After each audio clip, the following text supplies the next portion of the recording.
disimpan di Lauhul Mahfuz, namanya Al-Quran. Diperturunkan kepada Nabi kita Muhammad sallallahu alaihi wasallam, maka memakan masa lebih kurang 23 tahun, sikit demi sikit, sikit demi sikit. Walaupun tuan-tuan sekalian, Al-Quran terjemahan para kalam Allah, tapi maknanya tepat.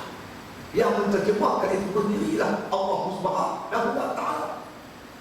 Sebab itu tuan-tuan sekalian, dalam majlis-majlis kuliah ilmu, kita katakan bahawasanya Al-Quran ini terjemahan oleh kalam Allah yang masalah. Dia bahasanya ada dua, satu kalam lafzi, satu kalam nafsi. Kalam nafsi ini dia tidak berhuruf, tidak bersuara, tak dulu, tak kemudian. Tapi kalam lafzi yang diterjemahkan daripada kalam nafsi itu berhuruf, bersuara, dulu kemudian. Kalau dalam Al-Quran, Quran dipanggil bahasa Arab. Kalau Injil dikatakan bahasa Ibrani, bahasa Suryani. Kalau makna kata Taurat, bahasa Ibrani. Hakikatnya semua ini kalam Allah Subhanahu wa ta'ala. Tapi tuan-tuan, seluruh kalam-kalam yang dikatakan kitab-kitab Allah ni yang masih terpelihara ialah kitab suci Al-Quran Al-Karim. Lain semua ada campur aduk dengan kalam-kalam makhluk. Jadi tuan-tuan, walaupun Al-Quran itu merupakan kalam lafzi, tetapi diperintah kepada kita untuk menghormati dia. Tak boleh kita sentuh dia. Kalau kita tidak ada udhu, la tamassuhu illa al-mutahharun. Tak boleh sentuh Al-Quran itu melainkan orang yang suci. Tak boleh kita hina dia, tak boleh kita letak bijak dia. Maka kita hina Al-Quran, kita boleh menjadi kuasa akidah, boleh jadi kafir. Sebab itu perlu dijunjung, perlu dipelihara kehormatan kitab suci Al-Quran Al-Karim. Dan Quran yang ada pada kita ni tuan-tuan sekalian menempati apa yang mana kata tercantik di Lauhul Mahfuz. Sama. Cuma kata ulama, Quran yang ada di Lauhul Mahfuz tu dia tidak ada titik, tak ada baris. Diturunkan pada Nabi kita Muhammad SAW, mana kata di atas tulis berulang kali tu, dan ditulis di atas berulang kali tu, semua tak ada titik, tak ada baris. Ramai ulama buat titik tak faham juga. Apa baris, tak boleh baca juga. Itu pun komplain ulama. Ada lagi tu. Oh, ulama buat tak betul. Masya Allah. Jadi kata ulama tentang takluk, kalau takluk dilalah, menunjukkan. Lepas itu bila kita baca Al-Quran itu tuan-tuan, merupakan kalam Allah, walaupun kalam lafzi, tapi menepati kalam nafsi. Maka tuan-tuan sekalian, apa yang ada Al-Quran itu menunjukkan apa yang Tuhan berkata-kata. Adalah bentuk tuan-tuan sekalian yang dinamakan sebagai wa'ad dan wa'id. Kabar gembira dan kabar ancaman. Ada juga dalam bentuk tulisan khabar, menceritakan cerita seseorang dulu. Semuanya menjadi akibat pada orang yang akan datang. Tuan-tuan tengok tuan-tuan pesan-pesan sejarah yang cerita oleh Allah. Orang dulu, pesan-pesan sejarah yang rosak-rosak tu, yang tak-tak tu, semua berkait. Seperti Fir'aun, pesan Fir'aun pada. Kenapa tidak ada pesan-pesan yang baik-baik? Iskandar Zulkarnain sebagai contoh. Kenapa mana-mana tak ada 3 kesan Iskandar Zulkarnain? Dia membina satu tembok. Tembok yang dinamakan tuan-tuan sekalian, tembok itu kan yang dibina oleh Zulkarnain. Iaitu dinamakan satu tembok yang dibina oleh Zulkarnain untuk menghalang kemarahan Ya'juj dan Ma'juj. Tapi ada cerita dalam Al-Quran. Cerita ada. Seperti mana yang Allah gambarkan tuan-tuan sekalian dalam surah Al-Kahfi. Maka kata firman Allah Ta'ala, hatta iza balagha baina as-saddaini wajada min duhima qauman la yaqulu la yafqahuna qawla. Zulkarnain ini berjalan-jalan tuan sekalian, dia jumpa satu kampung. Dari kampung itu agak jauh pendalaman. Di mana kaum itu dia kata bahasanya macam tak apa nak dipaham oleh Zulkarnain. Tapi boleh faham lah, tapi mana kata bahasa yang hulu lah sikit. Bahasa pelik-pelik, cara lama-lama, cara dia dulu ni. Macam tu ni saya jumpa satu Cina di Pulau Pinang. Dia bagi tahu saya, dia kata, wah tadi malam lagi banyak ramai orang. Itu sambutan barunya. Buat bombiu.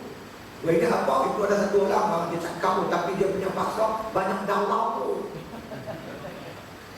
Awak tak dalam otak Allah itu. Dia tak pada dalam dulu. Wah tak apa-apa banyak dalam tu. Dia kata. Ini betul. Tapi walaupun tak faham, boleh faham lah. Jadi bila Zulkarnain mendapati kaum ni, qalu ya Zulkarnain, kata kaum tu, wahai Zulkarnain, inna Ya'juj wa Ma'juj. Di balik bukit tadi tu ada Ya'juj wa Ma'juj, mufsiduna fil ardh. Kerja mereka itu merosakkan muka bumi Allah Ta'ala. Kalau dia masuk dari sini, habis kami. Habis hancur kami. Dia akan bunuh kami. Dia akan rampas harta benda kami dan sebagainya. Fahal naj'alu laka kharjan ala an taj'ala bainana wa bainahum sadda. Boleh tak wahai Zulkarnain, kami nak bagi kamu upah. Kami bayar GST. Kamu buat satu tembok antara kami dengan dia. Bina tembok supaya Ya'juj dan Ma'juj tak masuk. Bukan Zulkarnain minta. Dia orang nak bagi cukai. Sebab mereka melihat keadilan yang di bawah pemerintahan Zulkarnain. Tinggallah tuan-tuan mereka dengan rela hati nak bagi, maka kata wang untuk Zulkarnain buat tembok, supaya kerajaan buat satu tembok menghadap antara mereka dan juga Ya'juj dan Ma'juj. Apa kata Zulkarnain? Qala ma makkanni bihi rabbi khairun a'inuni bi quwwatin aj'al bainakum wa bainahum rajma. Apa yang Allah bagi ke aku, dari segi kekuatan pemikiran, dari segi ketakwaan, dari segi keadilan yang boleh merintah masyarakat ni, ini lebih jauh lebih baik daripada apa yang kamu nak bagi ke aku. Anugerah yang Allah bagi ke aku dapat merintah dengan adil. Kemakmuran negara ni yang Allah anugerah pada aku jauh lebih baik daripada apa yang kamu nak bagi ke aku. Sekarang ni dia kata, tak payah hamba bagi duit apa-apa, tolong saja aku untuk sama-sama kita bina tembok menghadap supaya negeri ini tak dapat dimasuki oleh Ya'juj dan Ma'juj. Untuk royong antara kerajaan dan rakyat untuk buat tembok. Bila rakyat tengok kerajaan yang adil, rakyat sanggup tolong kerajaan. Kerajaan bertengok rakyat susah, dan kamu sanggup tolong rakyat. Habis dah macam mana? Atuni zubaral hadid. Kamu bawa datang ke tepi besi. Hatta idza sawa baina sarafain sadafain. Kamu bawa ketuk-ketuk besi, kita lumpuk biar tinggi. Bila batu besi itu dah terimbun tuan-tuan, khalaquhu hatta idza ja'alahu naran. Bila batu besi itu dah tinggi, kita nyalakan api. Kita bakar besi itu. Bila besi dah menyala merah, dia kata qala atuni ufrid alaihiitra. Bawa datang kepada aku, mana kata tembaga yang cair, untuk aku sirap di atas besi yang dah menyala panas ini. Maka dituanglah tuan-tuan sekalian, besi itu dan satu tembok yang dipukul antara makna kata negara itu hingga tak dapat dimasuki oleh Ya'juj dan Ma'juj. Cerita-cerita ini tuan-tuan sekalian disebut Al-Quran. Cerita keadilan kerajaan buat tembok menghalang kemarahan Ya'juj dan Ma'juj.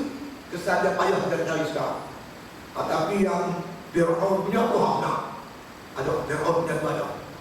Kesan-kesan pembinaan Fir'aun yang paksa rakyat dan membina itu membina ini untuk nak tunjuk pada kita tuan-tuan sekalian bahawasanya berjaga-jaga kerajaan yang zalim ni dia ada sampai bila apa jaga, dia akan paksa rakyat itu, paksa rakyat ini.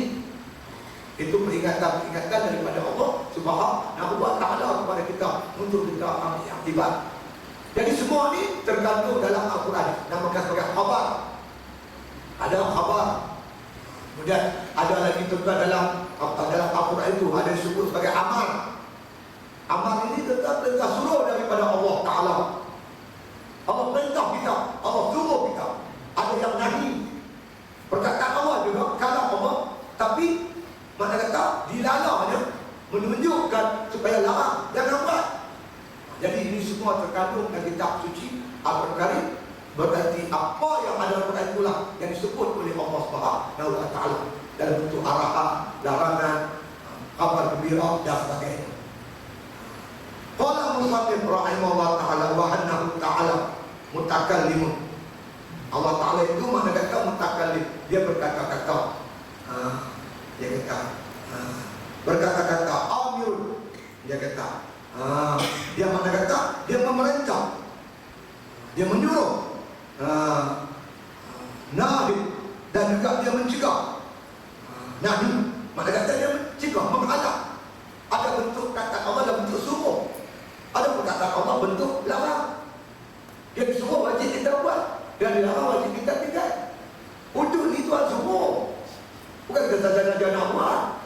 Ini perintah Allah. Dan orang bukan Islam, kita faham. Ini hak kami.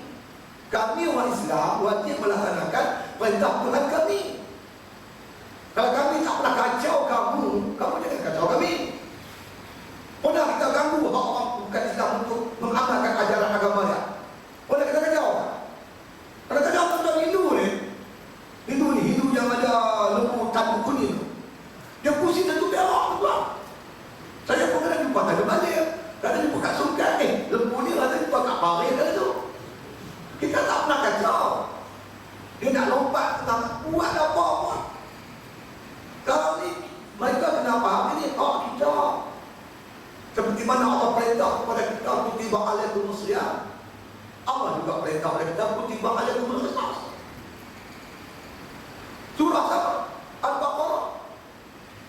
Allah perintah kita fagsilu wujuhakum, basuh muka kita berwudu. Allah juga perintah kita basuh air Allah, potong tangan pencuri. Ini hak kita untuk beramal dengan ajaran kita. Kita tak sentuh dia. Kita tak sentuh. Kita cari dan supaya hukum ini tidak melibatkan orang bukan Islam. Walaupun kadang-kadang ada juga kadang-kadang ustaz kita pun ada pertikaian. Kenapa orang bukan Islam tak kena? Orang Islam dia kena. Kita memilih bertaklid dengan mazhab Maliki. Begitu juga Yusuf Khabawi contoh dalam bukunya.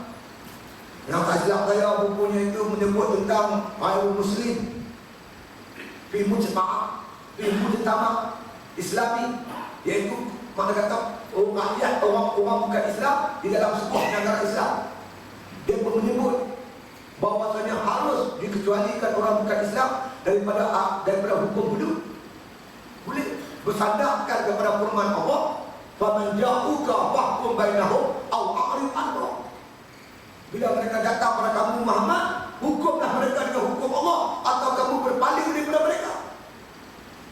Kita bertaklid ikut mazhab Syafi'i yang mana kata orang bukan Islam boleh dikecualikan, tapi dengan syarat dia mesti dihukum dengan hukum dia sendiri. Tapi sejarah menunjukkan tentang bila hukum Islam dilaksanakan, boleh dikatakan rata-rata orang Islam lebih suka kepada hukum Allah Ta'ala daripada hukum ciptaan manusia sendiri. Jauh lebih adil. Kita bagi penerangan, cerita ada. Kenapa kamu tak suka? Cuba cakap. Bukan kenapa. Kamu tak dengar sentuh apa-apa. Ini tanah air kami. Tanah tumpah darah kami. Sebelum kami dijajah, negara kami diperintah dengan hukum Allah. Fakta-fakta ada wujud. Jelas. Kami di Perak, Undang-Undang 99 nama dia. Jelas. Hukum wujud dilaksanakan di Perak. Sebelum datang penjajah. Takkan kami nak balik kalau hukum kami tak boleh. Pasal apa kamu tak setuju? Cuba sebut. Saja tak setuju. Saja-saja tak mahu lah. Mau ada pasal tak setuju pasal. Sebab tu. Cuba sebut. Oh sebab tak boleh kita pakai 2-3 undang. 2-3 mahkamah. Sekarang apa mahkamah mana? Mahkamah syariah ada, mahkamah sivil ada. Mahkamah tentera apa ada? Kalau pergi Sabah Sarawak, mahkamah adat apa ada? Negeri Sembilan adalah mahkamah adat. Pasal apa mahkamah syariah yang ada di kami nak minta boleh? Pasal apa? Punca tak mau pasal apa? Sebab cuba bagi tahu. Legal sentiment. Kita tuan-tuan, inilah kesan tuan-tuan yang kita lihat bagaimana penolakan terhadap hukum Allah yang dibuat oleh Barisan Nasional begitu lama. Hingga menyebabkan orang kafir naik toja. Berani menghina hukum Allah Ta'ala. Ujiannya kita juga. Cuba kita solid daripada dulu kita berpegang teguh dengan hukum Allah. Dia nak sentuh tak berani tuan-tuan. Cakap betul. Kita bagi ruang. Dulu masa saya ingat lagi dia orang tentang arkam sesat dan apa semua. Sampai sambil bingung agama. Setelah lawak semua comel-comel MIC. Dan saya dapati kalau satu pun sesat. Tapi dulu dia berkembang bentuk. Itu dia kata sudah akidah sudah rosak. Apa? Kita bertegas, kita takkan untuk orang berselakau. Ini hukum Allah, wajib kita laksanakan. Insya Jangan kita goyang. Ada juga kawan-kawan kita kata, Allah, kita tinggal dulu. Kita selesaikan dulu masalah-masalah negara. Masalah negara takkan selesai tanpa hukum Allah. Maksud saya cakap lah, yang boleh menyelesaikan segala masalah ni hukum Allah ya. Hukum ni takkan selesai. Allah Ta'ala yang buat hukum. Dia yang jadikan manusia. Itu hukum yang paling sesuai untuk menyelesaikan masalah manusia. Manusia tak selesai, masalah manusia takkan selesai. Lembu nak selesai masalah lembu. Lembu lantik keluar satu, apa jaga selesaikan masalah kita bersama. Mana melihara lembu. Dia kena balik kepada hukum Allah Subhanahu Wa Taala. Masya Allah. Kan? Jadi ada amal, ada nahi, ada wa'id. Dia kata muta'awwidun, dan juga mana kata bahawa janji Allah Ta'ala ada janji-janji baik dan juga bikalamin azaliyun, yang mana kalam Allah ni kalam yang azali, yang qadimun, yang tidak ada permulaan, tidak ada kesudahan. Sifat-sifat Allah Ta'ala tentang kudrat iradat sampai kalam, semuanya makna kata bersifat dengan sifat qadim, bukan baharu, baqa, kekal, tak binasa. Laisa kamitslihi syai', mukhalafah, tak serupa dengan kalam baharu ni, tak sama. Tak menyamai. Kalam baharu tak sama kalam Allah, kalam Allah pun tak sama dengan kalam baharu. Qadimun bizatihi, yang mana qadim azali lebih qadim dengan zatnya. La yushbihu kalamuhu kalamul khalq, maka tidaklah bertasyabbuh ataupun menyerupai kalam Allah Ta'ala itu dengan kalam-kalam makhluk, tak sama. Itu maknanya kita kata Quran itu dikatakan kalam lafzi, yang diterjemahkan adalah kalam nafsi. Kalam nafsi itu sendiri tetap tidak menyerupai dengan kalam makhluk, tak sama, tak sama sekali. Macam mana? Wallahu a'lam, kita pun tak tahu. Jika kita ingin nak dengar kalam Allah, jaga diri kita baik-baik, berpantanglah kita, jaga anggota kita. Ingat balik seluruh anggota kita yang dijadikan oleh Allah Ta'ala. Kaki ini untuk berjalan-jalan di kebun syurga Allah. Tangan ini untuk memetik-metik buah kayu syurga Allah. Mata ini nak melihat wajah Allah. Telinga nak dengar kalam Allah. Sebab itu seluruh anggota ini tak layak digunakan kepada perkara yang makna kata tak elok. Guna cara tempat yang betul, insya-Allah, mudah-mudahan. Dan lagi kata musannif rahimahullah ta'ala, artinya dan wajib kita i'tiqadkan, yakin sungguh-sungguh bahwasanya Allah Ta'ala itu berkata-kata. Kata-kata itu menunjukkan yang menyuruh. Jadi kalau Allah tidak berhuruf, tidak bersuara, tak kemudian kita mana kita tahu, kita tak dengar. Untuk memudahkan kita, Allah Ta'ala turunkan Al-Quran dalam bahasa Arab, salinan daripada kalam Allah itu dalam bahasa yang kita fahami, yang boleh kita faham apa yang Tuhan suruh, apa yang Tuhan larang. Jadi tuan-tuan sekalian, suruh Tuhan ada dua, wajib dan sunnah. Larang Tuhan itu pun ada dua, haram dan makruh. Kalau kita ni mereka muqtadi tak pahala, sunnah ni buat dapat pahala, tinggal tak dosa. Makruh buat tak dosa, tinggal tak apa-apa. Baik kita buat makruh.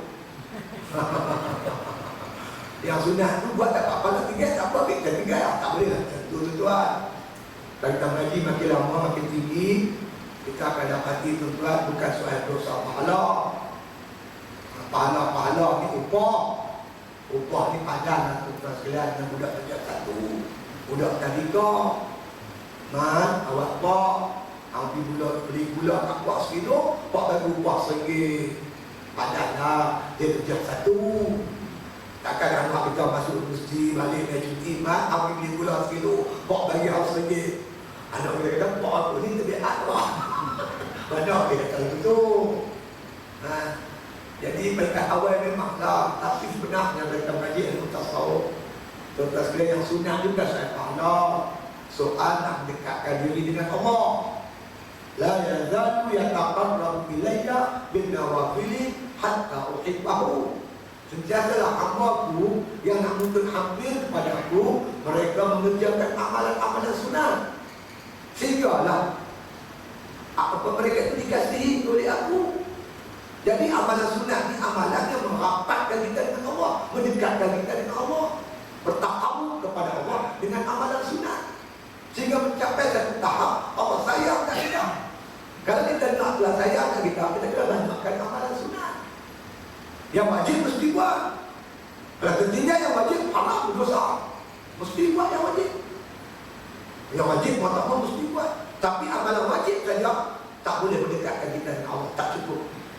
Nak mendekatkan diri dengan Allah dengan mengerjakan amalan-amalan sunat. Banyak amalan sunat. Bangun malam, berzikir, baca Quran. Tapi kita tak boleh buat, tuan. Kita tak mampu nak buat. Kenapa kita tak mampu? Sebab kita ni buat oleh hawa nafsu kita. Nafsu pula ada tentera dia, nama syaitan. Dia buat dua ni kerja sama cukup bagus. Kancing dia pak. Cukup kancing. Oh, syaitan dengan nafsu geng. Habis mau tak mau tuan-tuan, kita kena cari jalan. Macam mana kita tuan-tuan sekalian nak tundukkan nafsu kita ni. Tuan-tuan sekalian, ulama tasawuf bagi satu faedah. Cuba kita kenal man arafa nafsahu faqad arafa rabbah. Siapa kenal akan diri dia, kenallah dia akan Tuhannya. Kenal nafsu kita. Nafsu kita ni dia ke jinak juga. Kalau kita balik nanti, kita ambil wudu, kita ambil Quran. Baca Quran. Semuka baca nak dua nak tiga nak empat. Itu nafsu kita jinak lah tuan-tuan.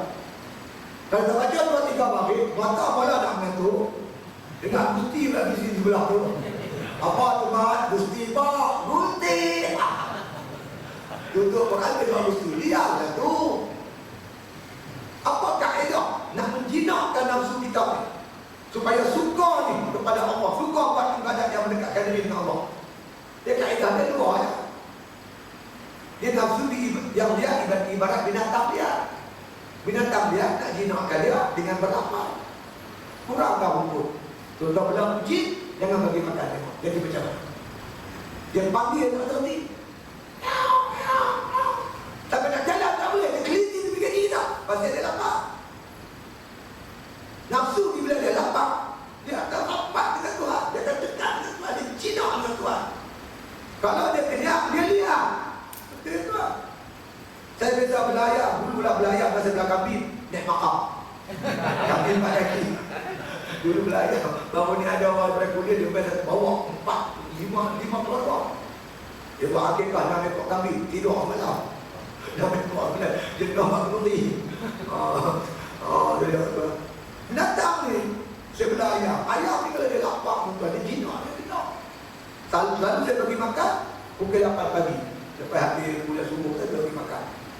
Satu hari tu saya nak cuba tengok betul tak kata Imam Ghazali, binatang ni kalau dia lapar dia jinak dengan tuan dia. Saya tuan-tuan saya bagi makan 4 petang baru makan. Lepas dia kena asam, lepas asam pun sepi. Oh, dia nak betul juga saya tuan-tuan macam nak pecah ubat. Buka ubat dia tiba lah. Nak jalan tak boleh. Masa tu apa-apa tak lawan dah. Buruk kepala kah, luku kah tak lawan dah. Dia jinak. Kenapa dia jinak? Sebab dia lapar. Saya bagi makan buah buni, saya bagi dia makan. Temolok tu dia kenyang. Bila kenyang dia tak tahu. Dia pergi tak tahu. Saya bagi, woi, ni tuan apa? Orang dia kata. Orang dia dia kita. Dia kata, nafsu dia kena bagi lapar. Kita kembali asal usul kita. Kejadian manusia. Manusia tuan-tuan sekalian, bila Allah nak tempah Adam, jadikan anak Adam, Allah jadikan dulu memula Allah jadikan akal. Ikhbir, mengadap engkau akal, akan mengadap. Siapa engkau, siapa aku? Akal kata, engkau lah Tuhanku, akulah hambamu. Kemudian tuan-tuan sekalian, Allah jadikan nafsu.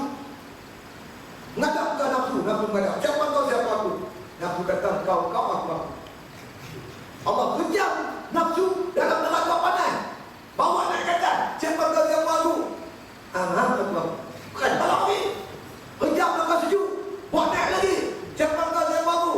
Engkau, aku. Allah kejam neraka juk, neraka lapar. Bila kena lapar, buat naik. Siapa engkau, aku? Akulah hambamu, engkau lah Tuhanku. Pokoknya nafsu ni kena bagi lapar. Bila lapar, baru dia tunduk kepada Allah Subhanahu wa ta'ala. Sebab itulah tuan-tuan sekalian, maka Allah kata aku Pada dengan puasa itulah tuan menjinakkan nafsu kita. Saya juga ambil kesempatan kedatangan bulan Rejab. Bulan Rejab ni tuan-tuan sekalian adalah salah satu daripada bulan-bulan haram yang disebut oleh Allah Ta'ala di Al-Quran. Kita tengok surah At-Taubah ayat 36. Allah mengatakan tuan bahawasanya dunia ni sebaik saja Allah jadikan dunia ni tuan, Allah dah tetaplah bilangan bulan kita ada 12. Ya. Di dalam 12 bulan tu pula ada bulan namanya Arba'atul Hurum. Ada 4 bulan namanya bulan haram. Rejab, Zulqa'dah, Zulhijjah dan bulan Muharram. 4 bulan ni bulan haram. Orang Arab jahiliah pun tahu 4 bulan ni bulan haram. Mereka tahu bulan ni tak boleh berperang, haram berperang. Dan Nabi SAW tetap berdoa supaya Allah berkati baginda di bulan Rejab dan bulan Sya'ban. Dan Allah Ta'ala dan Rasulullah SAW berdoa agar baginda disampaikan oleh Allah ke bulan Ramadan. Allahumma barik lana fi Rajabin wa Sya'ban. Ya Allah, ya Tuhan kami, berkatilah kami bulan Rejab dan bulan Sya'ban. Wa balighna Ramadan, sampaikanlah kami ke bulan Ramadan. Pentingnya tuan-tuan, Rejab, Sya'ban ni jabatan untuk sampai ke Ramadan. Jadi kalau kita betul-betul nak berpuasa dan berkata yang benar-benarnya di bulan Ramadan, jabatannya Rejab dan Sya'ban. Saya mengambil pendekatan, ada orang ketika yang hadis Allah, saya tak kisahlah. Tapi yang terpentingnya bagi saya faham, kalau kita nak betul-betul berpuasa di bulan Ramadan, kita mesti start bulan Sya'ban. Dia mesti macam kita nak berlari lah, nak berlari. Takkan kita hari ini nak berlari, bang nak berlari. Dia kena training 2-3 bulan dulu. Bulan Sya'ban bulan training. Ayah pondok saya suruh puasa 4 hari. Setiap 1 minggu tu puasa apa? Tak mau puasa pun kena puasa. Ayah pun boleh tak puasa. Alhamdulillah semua pakai puasa. Tua puasa, muda pakai puasa. Saya bukan kira nampak pahala, saya kira nak mujahadah diri. Nak mujahadah diri kita ni. Kerana apabila kita Rejab, kita dah puasa, InsyaAllah masuk Ramadan dia banyak ingat. Puasa boleh jadi ringan banyak. Baik bulan Sya'ban, InsyaAllah kita puasa di bulan Sya'ban, kita dah rasa cukup selesa untuk berhadapan dengan Ramadan. Cukup selesa. Di antara dia punya key dia adalah kunci Ramadan ni, makan dengan banyak. Makan dengan halal, jangan banyak. Hingga apa disebut oleh mana kata Imam Ghazali, bila kamu berbuka puasa jangan makan lebih daripada kamu makan waktu petang. Petang kita makan banyak mana? Banyak pula kita berbuka puasa. InsyaAllah kita ada kekuatan di bulan Ramadan, InsyaAllah. Dan ini dah Ramadan tak, Sya'ban tak puasa, Rejab tak puasa, Ramadan dah buka puasa. Tunggu bina raya, cok pondok masuk 5 biji lah. Ya, tadi dia pergi husuk badannya, husuk lagi dia lagi semangkuk. Kemudian cabut jauh dah lagi, cabut jauh tinggal. Ya, sekali laksa semangkuk besar. Fadah, bubur serbat tak, bubur terfadah. Oh, dah kenyang, baca ulang sawah mereka.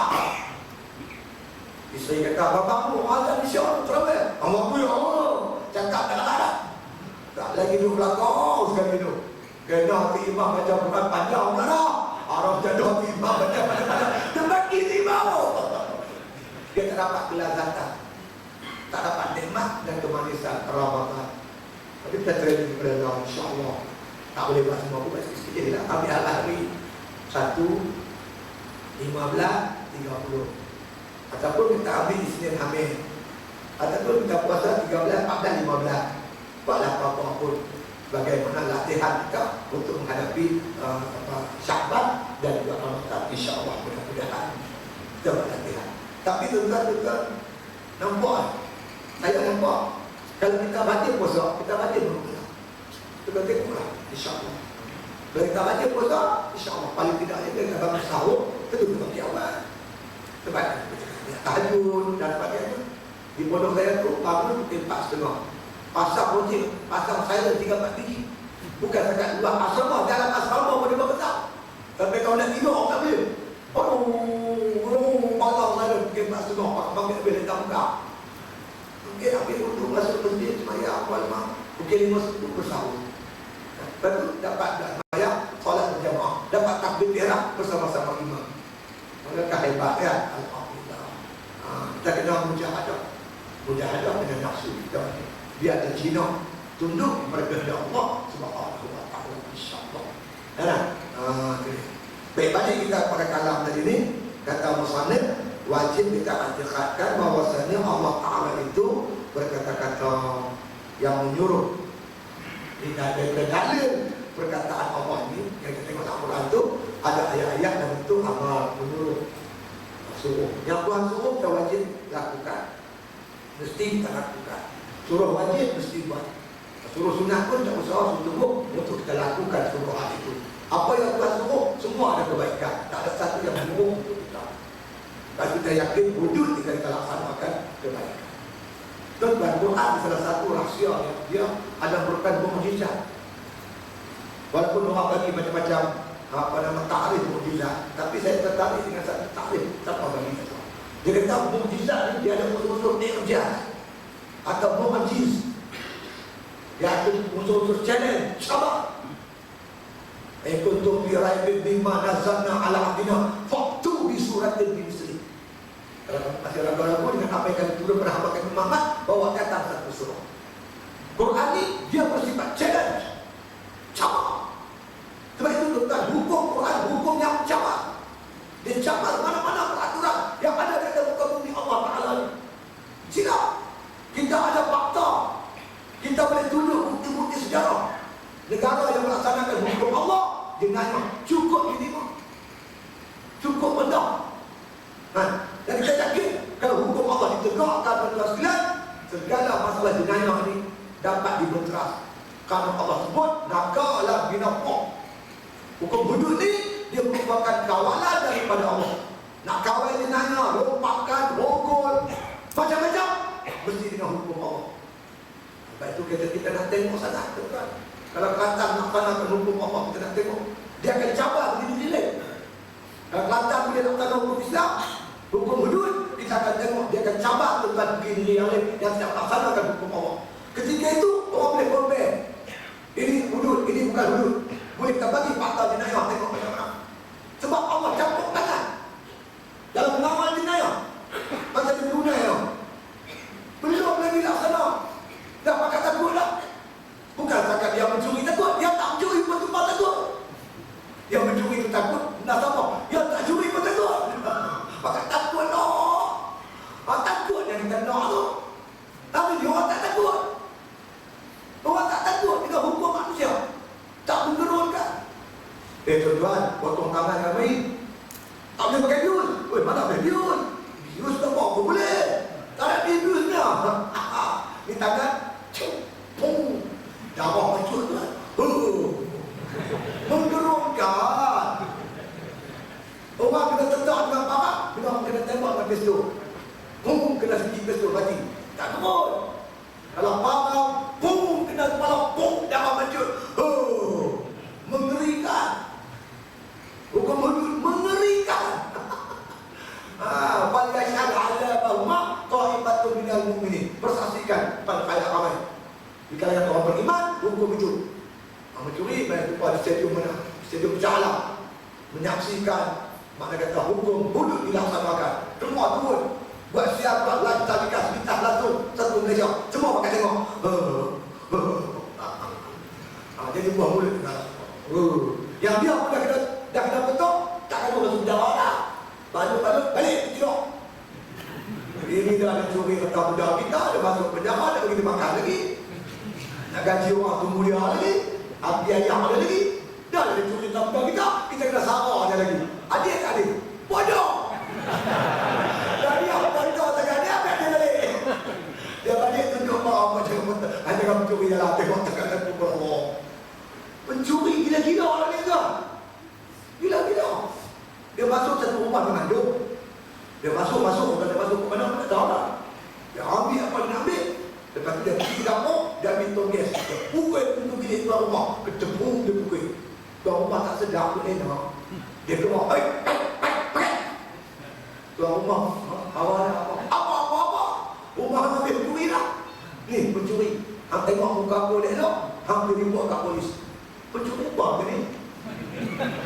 Dia pencuri selalunya pakai topi, gelap-gelap, nyomok. Ini dia sabar kita lagi pula. ada pencuri dah curi kereta polis ni apa cerita. Ketua polis sanggup punya kereta pun pencuri dah curi. Tak sedap dah lagi. Dia ambil seminggu kot. Lepas tu letak satu letak, mak silap ambil. Apa pencuri apa ni kita cakap kan? Ketua polis negara bukan ketua negara boleh masuk rumah dia curi. Abang nak bagi tahu, aku tak takut tak siapa. Bila ada undang-undang manusia tak boleh kawal lagi dah, mainlah balik berhukum Allah. Nak lawan lagi, memang lapak mampu. Kita yakin, kita Islam kita berkeyakinan dengan hukum Allah. Itu yang kita nak buat ni. Ada orang kata, kita selesai, tak selesai, masalah pun tak selesai. Wajib nak sana hukum Allah mesti. Nanti kita perkuatkan keyakinan umat Islam. Ini hukum kami, jangan kacau. Kami tak kacau kamu. Kita tak sentuh pun kamu. Kamu boleh pakai hukum kamu sendiri. Kami nak pakai hukum kami. Pasal apa? Ini tanah tumpah darah kami, datuk nenek kami punya. Cakap macam tu. Cakap dengan ini tak protes lagi. Dengar pun tak? Sentuh, mana sentuh. Kenapa ini hak ni? Seperti mana kami ada hak untuk sembahyang. Kami ada hak untuk puasa. Kami juga ada hak untuk hudud. Apa bezanya hudud dengan sembahyang? Hukum Allah juga. Apa bezanya? Makna kata hudud dapat kisah dengan puasa dalam surah yang sama. Ya alladzina amanu kutiba alaikumus syiyam al-baqarah 183. Ya alladzina amanu kutiba alaikumul qisas al-baqarah juga 178. Surah yang sama. Takkan nak suruh kami terima puasa, nak suruh kami tolak kisas? Mana boleh? Ya alladzina amanu idza qumtum ila shalah faghsilu wujuhakum. Orang beriman, bila kamu nak dirikan solat, basuh muka kamu. Allah suruh ambil itu. Al-Ma'idah ayat 6. Wasariqu wasariqatu faqta'u aydiyahuma. Pencuri laki-laki, pencuri perempuan, potong tangan mereka keduanya. Allah suruh potong pencuri, Al-Ma'idah 38. Allah suruh basuh muka ketika berwudu, Al-Ma'idah ayat 6. Takkan nak terima ayat itu, nak tolak ayat itu? Mana boleh? Kami orang Islam tak dibenarkan memilih, mesti laksana semua sekali hukum Allah Subhanahu wa taala. Ini iman kami, agama kami. Tapi ada, saya tengok Cina yang maulud ada. Saya jumpa satu Cina dekat bakat kacang. Saya beli kacang nak goreng ni, lebih kacang goreng. Beli kedai lah. Dia tengok saya atas bawah. Ajib. Lu kena ni Ajib. Saya kata, betul tak? Pakai ini tak nak tipu. Betul kita kenal tau. You boleh jumpa siapa dia? Boleh, bila-bila boleh jumpa. Dia sekarang sakit, ada rumah. Bila-bila boleh jumpa. Pasal? Inilah cakap sama dia. Itu curi punya orang. Jangan kira Melayu ke Cina ke India ke, kasih potong tangan. Saya kata apa pasal? Ini dia kata saya, itu curi punya orang. Melayu curi, Melayu jahat. Cina curi, Cina jahat. India curi, India jahat, dia kata. Lu tahu tak, 2-3 kali lepas depan gua punya kedai, satu perempuan tahu, dia punya perut besar, dia mau bersalin, dia pergi market. Kemudian dia punya beg duit itulah dalam ragam motor. Dia naik motor. Itu Cina dua orang tak angkat dia beg tau. Dia punya handle sudah kacau, dia sudah jatuh. Kereta belakang tu langkah sama dia. Dia sudah mati Dia punya anak dah berapa mati Ayuh, ini Cina tuan banyak jahat dia kata. Lu tangkap sama dia, itu potong dia punya tangan dia. Dia suruh saya potong tangan dia. Jadi maknanya dekat ada orang yang melihat undang-undang cipta manusia ini akan mengatasi segala masalah yang ada. Ini kalau Allah kita terima hukum hakam Allah. Segala kita perintah Allah. Itu dia. InsyaAllah kita akan berdoa lah. Kadang-kadang kita tak fikir tuan dalam masalah ni. Benda yang kita tak fikir, Allah kalau boleh buat. Pokoknya kita ikhlas, jujur dan melaksanakan segala kita perintah Allah, insyaAllah. Ada lorong, ada jalan, insyaAllah. Percayalah, insyaAllah.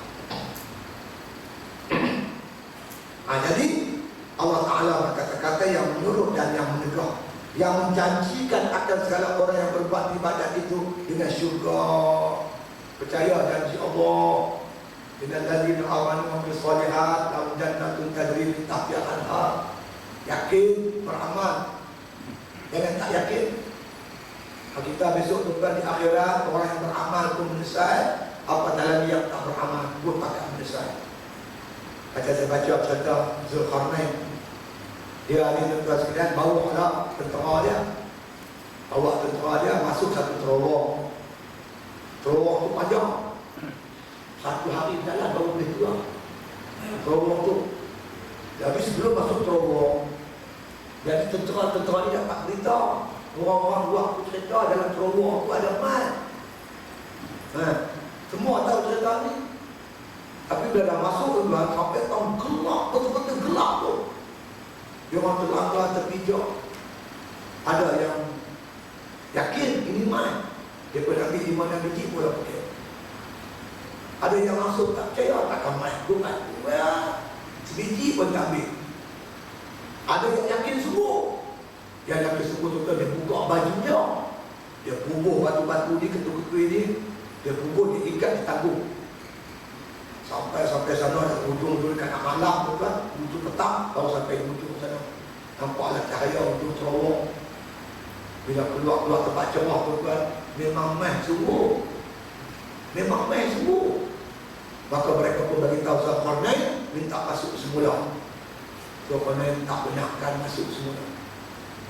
Jadi tuan tentera Zulkarnain ni semua menyesal. Yang paling menyesal dia tak ambil sebiji pun. Tahu aku tak ambil tak tahu. Ayah tu dah tak ambil satu yang paling besar. Yang ambil sikit pun menyesal juga. Awak aku ambil pada 5 biji tu.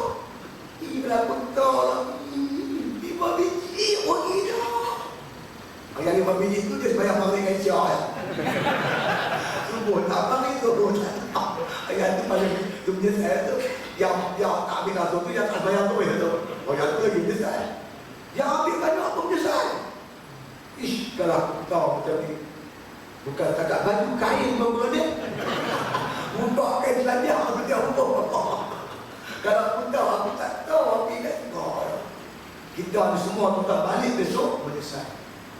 Yang beramal pun menyesal sebab kalau aku tahu aku bayar sunat tasbih seminggu sekali.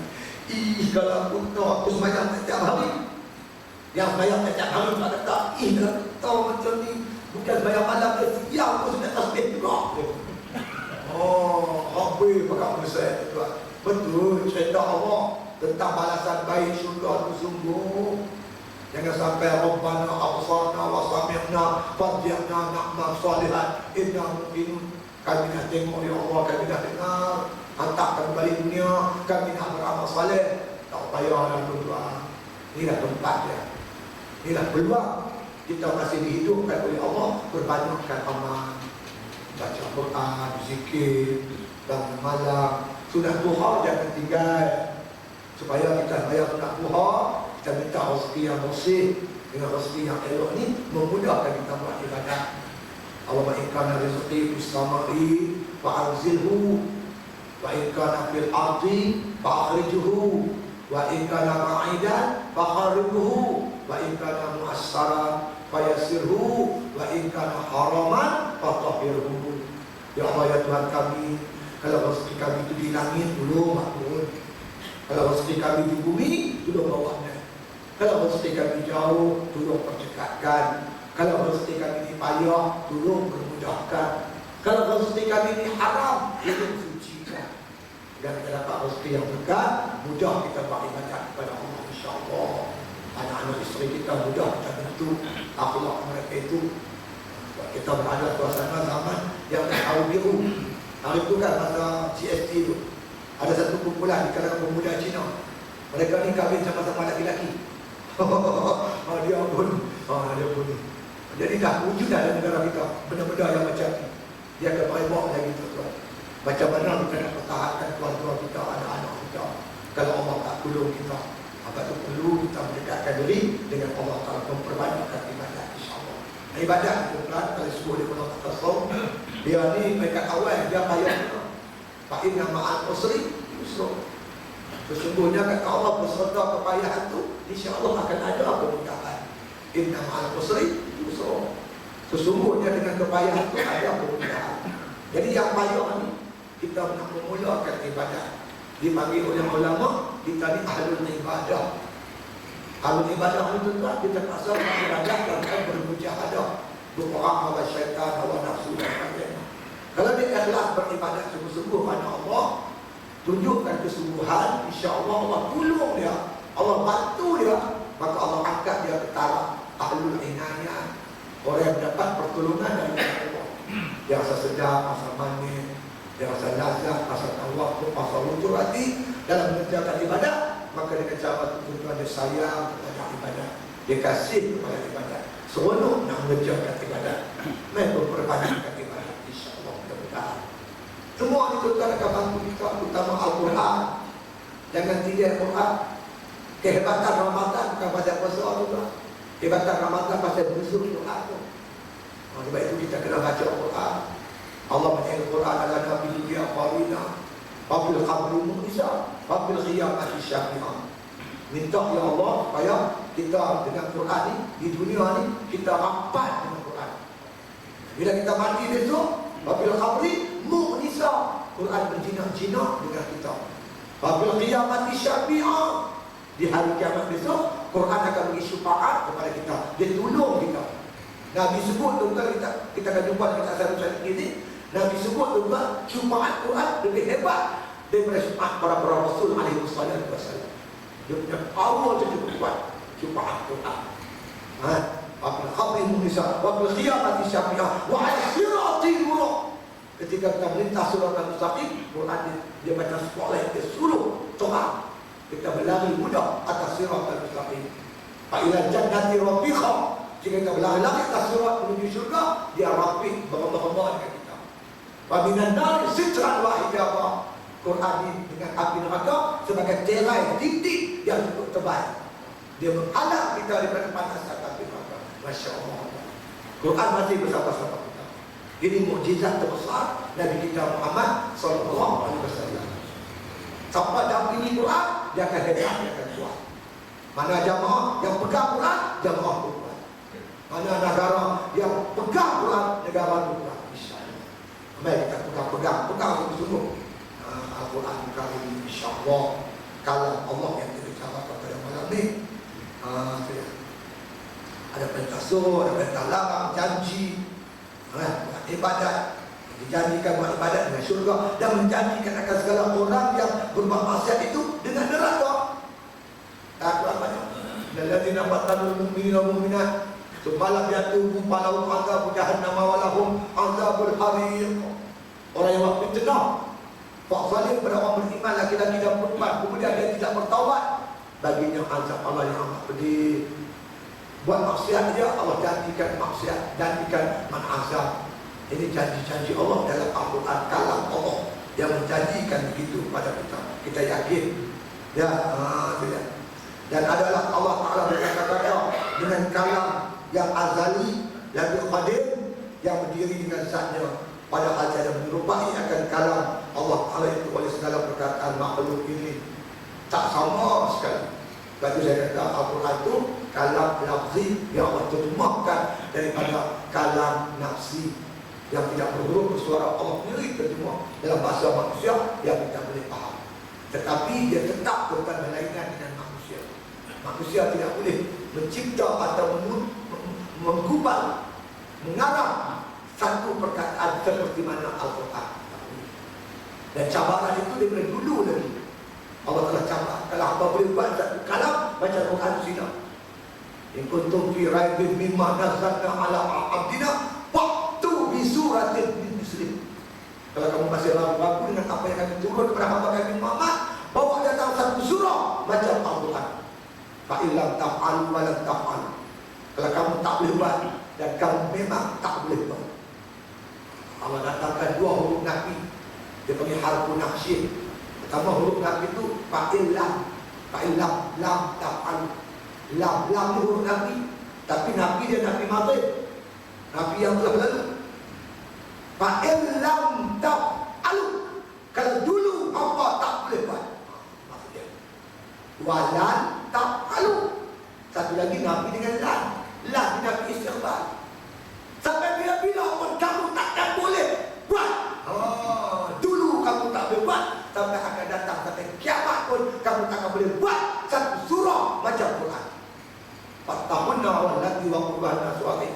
Faidah cilik tak boleh. Takutlah berapi.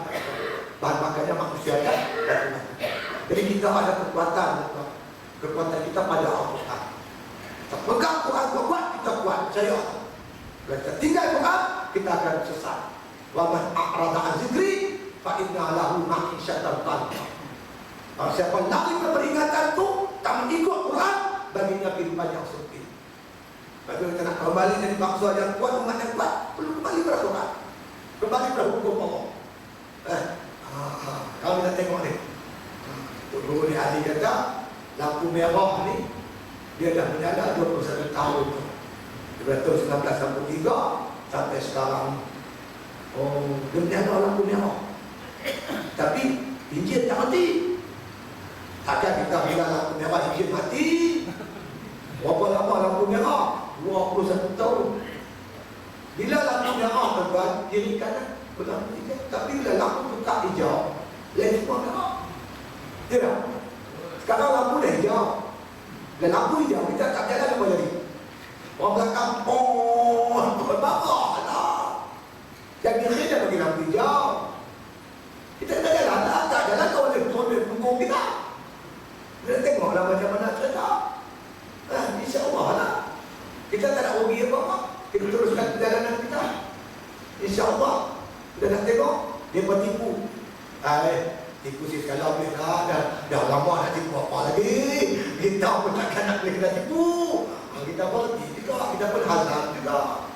Tak perlu takut. Jangan bimbang. Kalau kita bimbang, apa tipu kita, tunggu jadi lagi bimbang. Sajalah. Bukan kita bimbang, dia di atas lagi bimbang. Kita seorang dia bimbang dia. Membawa kali semua berjuta orang yang sedang bimbang-bimbang.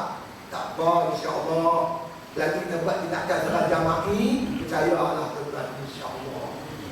Dia akan ada ulama-ulama kita ramai jujur. Mereka takkan khianat perjuangan insya-Allah. Percayalah dengan kemampuan kewibawaan pimpinan teratas insya-Allah. Percayalah insya-Allah. Saya yakin insya-Allah. Sekarang ni tuan-tuan, Yahudi tu lama sangat berani raja lah. Kita tengok lama sapu patah Kelantan pun abad insya-Allah ni pun dapat 24 bulan, 4 bulan tu. Lepas tu yang Perak pun dapat ni 10 bulan pun. Patah cuma lah. Sana hudud sini hudud pula dah. Mau kat sana hudud ni. Bila pergi pada semua hudud. Ada hidup balik. Kita terus bangkit. Kalau orang tentang MCA tak setuju, DMK tak setuju, gerakan tak setuju, hudud dah tu. Tiba-tiba MCA setuju, gerakan pun setuju, DMK pun setuju, dia hudud malah tak apa ni. Orang kafir setuju, dia hudud apa ni yo. Mesti ada tak. Bila orang tak setuju, betul dah tu, hudud dah betul. Saya pernah tengok orang tak setuju. Okey, kami gentleman. Tapi kalau orang lain dah nak buat undang, kita sila tetap bawa ke parlimen. Kita buka mat, kita bijak. Apa tak kena cuba cerita, kena bagi berkenal. Kita apa? Kita gentleman. Kita bukan baju nak belum. Mana dapat tak setuju man? Kita boleh bermusyawarah, boleh berbincang, boleh apa? Kita bukan tertutup, bukan kita takut apa hukum Allah. Itu hebat ni kita. Lah ni sudut apa? Sekarang ni dalam Dewan Negeri Kelantan diterima 11 suara. 11 suara Dewan Negeri Kelantan meluluskan hudud. Jenayah syariah keluar. Jadi secara demokrasi kena hormati hak rakyat Kelantan. Bukan setakat Golongan 3 100 patut. Bukan setakat PAN atau UMNO itu patut. Dia tak terkau takut lah.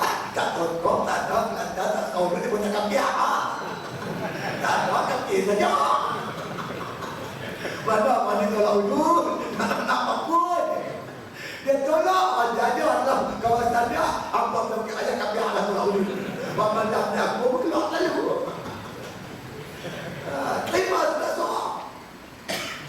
Ini hak rakyat Kelantan nak berhubungan untuk Allah. Pasal apa tak setuju. Jadi oleh itu tuan-tuan kita maknanya kita lihat bahawasanya itulah perjuangan kita. Jangan kita alami bimbang, takut. Dan takut apa? Itu hukum Allah.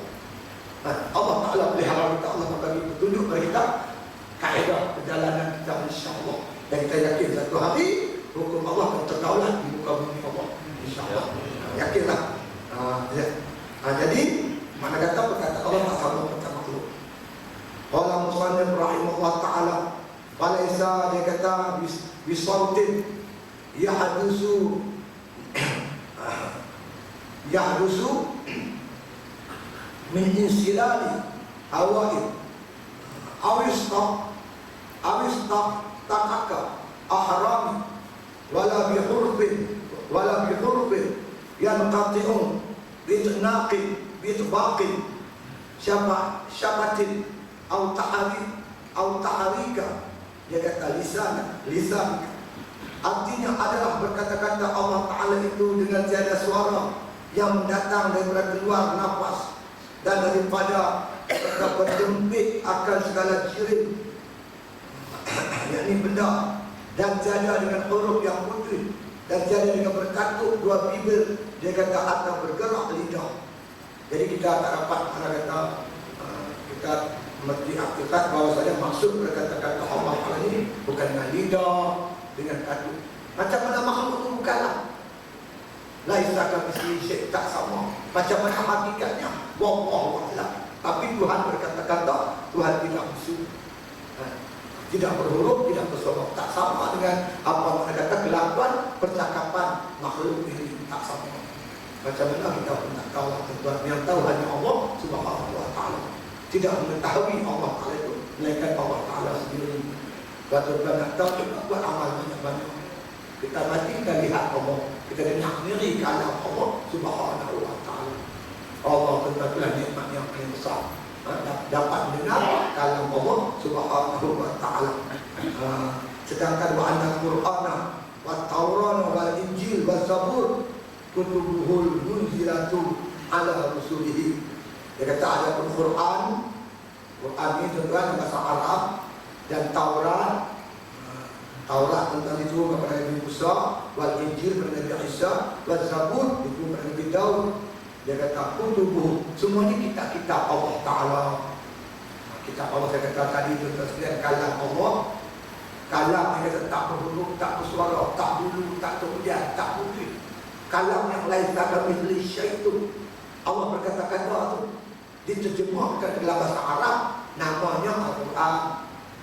Diturun kepada Nabi Muhammad, diterjemahkan ke dalam makna kata bahasa Ibrani.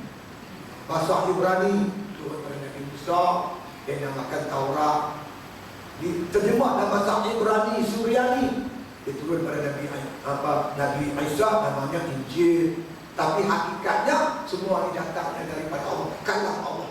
Semuanya kalam Allah. Yang terjemahkan pun Allah Ta'ala sendiri, yang disimpan di Lauhul Mahfuz, yang diturunkan oleh Jibril AS pada Nabi-Nabi tersebut. Pada Nabi Muhammad diturunkan di Gua Hira yang pertama sekali selama 23 tahun, sikit demi sedikit sampai habis. Jadi Al-Quran ini merupakan kalam Allah yang diterjemah dalam bahasa Arab, yang kita kena pelihara, dan Tuhan pelihara. Inna nahnu nazzalna dzikra fa inna lahu lahafizun. Kami turunkan Quran, kami pelihara Al-Quran.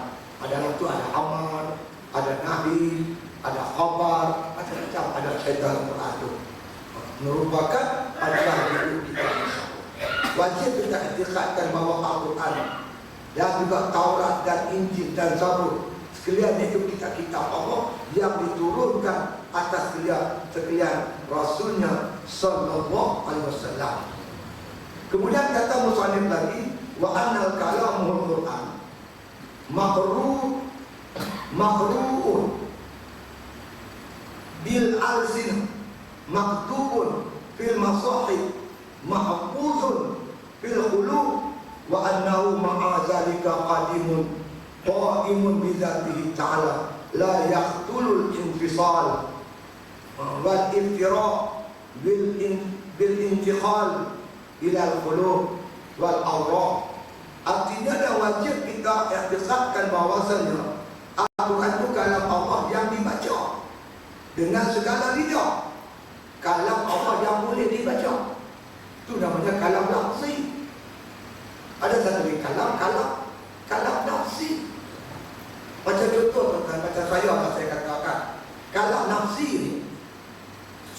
kalam yang ada pada diri saya.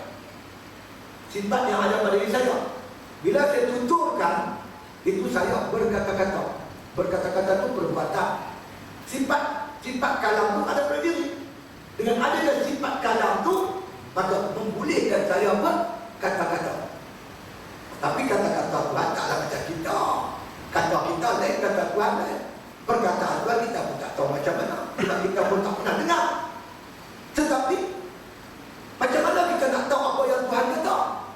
Maka Tuhan turunkan Quran. Maka Quran itu bahasa Arab yang diterjemahkan daripada kalam Allah Ta'ala, menepati maksud dia, menepati yang kita baca, kita boleh apa, dan kita akhirat, kita yakin ini juga sebenarnya datangnya daripada Allah Subhanahu wa Ta'ala.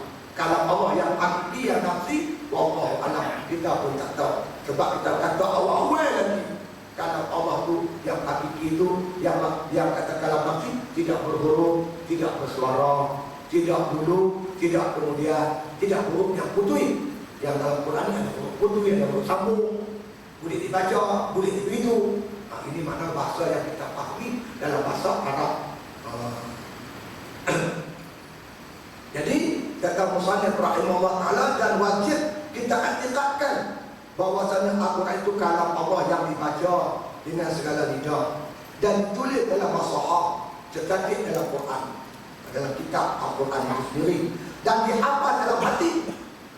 Dan bahawasanya dia kata walaupun demikian itu, tetapi ia tetap hadim, yang berdiri ia dengan zat Allah Ta'ala. Bukan makna kata tetap sifat kalam Tuhan itu yang ada pada Tuhan pindah di dalam Quran. Lepas tu kita pula baca, kalam itu masuk dalam hati kita. Bukan itu. Sifat kalam Allah tetap pada Allah Subhanahu wa Ta'ala. Yang kita baca itu Quran, yang kita hafal itu Quran. Tapi yang ada pada Allah itu, itulah sifat kalam yang ada pada dirinya. Tetap boleh beza. Saya boleh berkata-kata, saya tulis, mak saya nak pinjam duit RM100. Mak kita baca apa yang kita tulis. Yang kita tulis ini lahir daripada apa yang kita nak cakap, tapi dalam bentuk tulisan. Mak kita faham tak apa kita nak? Dia faham kan kita nak pinjam duit RM100. Mak saya nak balik besok. Dengan tulisan itu dia dapat memahami bahawasanya kita ni nak balik. Apa yang saya tulis dengan apa yang saya nak cakap menepati. Bukan pada sifat kalau saya keluar pintu atas kertas. Lepas tu mak kita baca, sifat kalam masuk dalam diri dia pula. Bukan itu. Sifat kalam kita tetap ada pada kita. Sifat kalam Allah tetap ada pada Allah Ta'ala. Yang diturunkan kepada Nabi Muhammad Al-Quran sebagai pemberitahuan apa yang Tuhan telah berkata-kata dalam bentuk bahasa Arab. Bahasa Arab, bahasa Al-Quran. Jadi dalam bahasa ini pula yang dihafal di dalam hati. Dan bahawasanya dia kata walaupun demikian itu, tetapi tetap hadir sifat Tuhan itu, yang mana berdiri ia dengan zat Allah Ta'ala. Sifat kalam tetap ada pada diri Allah, tak bercerai tangan pada zat dia. Dia kata tiada menerima bercerai dan tiada tanggal daripada zatnya itu dengan berpindah kepada hati dan tiada berpindah kepada kertas. Bukan makna bila ditulis Quran tu sifat kalam Tuhan pindah ke kertas dah. Bukan pada bila kita hafal sifat kalam masuk dalam diri kita dah. Yang kita baca tu perkataan yang diterjemah daripada bahasa Al-Quran, daripada bahasa apa yang diterjemah daripada kalam Allah tu ke dalam bahasa Arab yang kita baca, kita faham kata Allah Ta'ala tu. Di dalam Al-Quran bukan yang diterang, dan bila dalam kita pun tak nak faham. Yang kita tahu Allah tu berkata-kata, tidak dia bisu, tak bisu, dan kalam Allah Ta'ala itu dapat kita fahami melalui yang diturunkan kepada Nabi kita Muhammad, iaitu kitab suci Al-Quran Karim, insya-Allah. Mudah-mudahan kita pegang perbuatan Al-Quran ini. Ada dalamnya itu ada dilalak, dalil-dalil menunjukkan apa yang Tuhan berkata. Dia suruh sana, dia suruh sini, dia larang sana, dia larang sini. Itu semua kalam daripada Allah Subhanahu wa Ta'ala. Jadi tuan-tuan sekalian, sebelum saya pondok ni, sikit pengumuman, alhamdulillah. Saya tengok di pondok saya tu, alhamdulillah lah. Pondok kita tu dapatlah menjalankan ibadat. Di malam harinya kita berpuasa, siangnya berpuasa, malamnya kita mendirikan malam. dan sebagainya. Alhamdulillah, saya pun rasa bukan rasa terharu juga. Kita nak melihat anak-anak muda umur sekitar 17, 18 boleh berpuasa sunat, boleh bangun malam, boleh mengerjakan sunat duha. Itu satu perkembangan cukup baik, dan mereka pun mengaji nampaknya cukup tekun dan bersungguh-sungguh. Alhamdulillah. Jadi sebagai tuan-tuan sekalian, amalan-amalan mereka ni, maka kita tuan-tuan sekalian adalah kita buat sikit sebagai mengenangkan sahabat-sahabat kita yang pergi meninggalkan kita dan sebagainya. Kita setiap hari kita start ke 1 bulan itu sampai habis Ramadan, kita mengadakan tahlil Allah setiap hari. Sebelum buka puasa depan dalam 40 minit itu, kita mengadakan tahlil Allah. Jadi kalau tuan-tuan nak sertai, boleh kita cantikkan saja nama-nama arwah keluarga tuan-tuan itu di borang yang tersediakan. InsyaAllah sepanjang 3 bulan setiap hari kita mengadakan tahlil Allah. Karena orang mati itu kan mereka ibarat orang yang lemah di lautan, mengharapkan kita dapatlah untuk bagi bantuan. Jadi kalau tuan-tuan rasa nak sertai, ada tempat jualan itu ada orang, tuan-tuan cantikkan saja. Nak bagi hari ini pun tak apa, nak bagi bila pun tak apa, insyaAllah. Pada sepanjang 3 bulan ni, kita setiap hari mengadakan tahlil Allah, insyaAllah. Kemudian kalau tuan-tuan rasa nak bersedekah, tuan-tuan boleh sedekah RM1 untuk kami gunakan wang tersebut untuk membeli bahan-bahan makan macam beras, ikan, sayur, daging, sebagainya untuk mereka yang berbuka puasa dan bersahur. Sepanjang 3 bulan ni kita jamu mereka buka puasa dan bersahur, insyaAllah. Tuan-tuan ingin makna kata ni bolehlah sumbanglah berapa dia pun kita tak kisahlah. Alhamdulillah. Kemudian kalau ada di antara tuan-tuan yang membayar fidyah lah, fidyah puasa dan sebagainya, kita terima lah, insyaAllah. Kita gunakan beras ni untuk menjamu pelajar-pelajar kita itu untuk berbuka puasa dan bersahur, insyaAllah. Itulah pengumuman di tuan tuan sekalian. Dan tuan-tuan pun bila siapa lintas di belah sana, tinggal singgah kat tempat kami. Kami setiap hari berpuasa dan beribadat di waktu siang dan juga malam, insyaAllah. Kadang-kadang kita tak kekuatan seorang ni, tidur seminggu 2, sehari 2, tak ada bukan silam. Jadi agenda kita macam biasa, yang ini kita mengaji, ayam, ibadat, baca Quran dan sebagainya. Malam memang kita tunggu sungguh untuk beribadat, insyaAllah. Jadi kalau kita yang ini contoh, kita anukan lokasi saya betul di Batu Hampak. Batu Hampak ni kita keluar pun kita beri, kita tambah ke Beruas. Terus dengan Sipang 10 km sebelum sampai Beruas, jumpa satu perkampungan namanya Batu Hampak. Situ ada signboard awal panah tunjuk Mahatap Istiak. Di suap 1 km daripada jalan raya masuk dalam kampung dalam tu. InsyaAllah. Bila pun marilah sepanjang 3 bulan ni, setiap hari kita berpuasa setiap hari dan malam